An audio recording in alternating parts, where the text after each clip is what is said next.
Client misunderstanding? Let's jump into it. I'm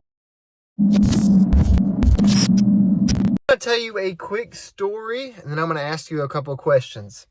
So, earlier this week, I had a call from a client. The gist of the call was, "Hey, Gabe, I saw you billed me $75, thought the price was $65. Now, keep in mind, I've had this client now for 2 years. Anyway, it was his first cut, sent him the bill for $75.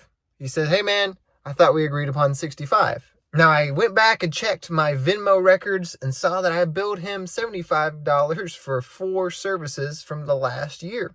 So I call him up. I say, "Hey, man, here are my Venmo receipts. This is what you've been paying." He says, "Honestly, man, my daughter's been paying daughter or wife or something like that has been paying the bills for me, so I didn't see that it was 75. I thought that you had quoted 65. Now, here comes the most important part, is the fact that I forgot to send him a official estimate through the Square app, which I use for all my estimate programs. So not only did I not send him one for the year of 2025, but I also forgot to send him one for the 2026. He just fell through the cracks and I forgot to send him one. So I had no written record of the $75 except from the previous year's Venmo account. Anyway, the yard takes me about 15 or so minutes. Plus, I also service his neighbor. So he said, "Hey, man, I can't afford $75 a cut, but I could still afford $65 if you'd have me." So y'all let me know down in the comments, would you honor the price of $65 or would you stand by your price of $75 since that is what you told him? What I decided to do, because he did come at me very respectfully and politely, and I know that the yard is going to take me not a long time to do, and the route density of having a neighbor that I service as well beside him, we made a compromise and I dropped my price down to $65 as long as he has no other issues or complaints. So what would you guys do? Would you guys think that's a red flag and drop the client? Or would you guys continue to service the property at that new price?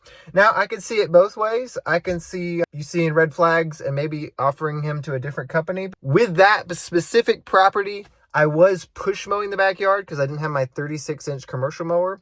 And there's quite a big hill, so push mowing it was a lot harder.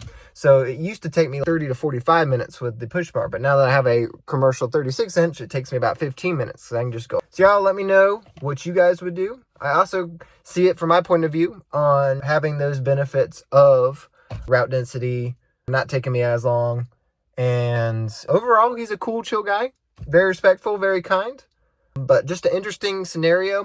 This is also a good reminder to make sure you're sending your estimates out to your clients and not forgetting like I did, because you have nothing else to stand up for you if your client comes back at you thinking that he got a different price. So make sure you're sending those estimates out, you're getting acceptance back, and they know all the policies in your contracts or your agreements or whatever. It's an interesting situation. He'll still be rocking with me till 2026 unless there's some other bumps along the road that come up that he might just have to use a different company for. If you find that interesting, crazy story, crazy misunderstanding, and man, the dominoes lined up perfectly, man. Not only was I billing him the 75 when he thought it was 65, but I also didn't send him estimates.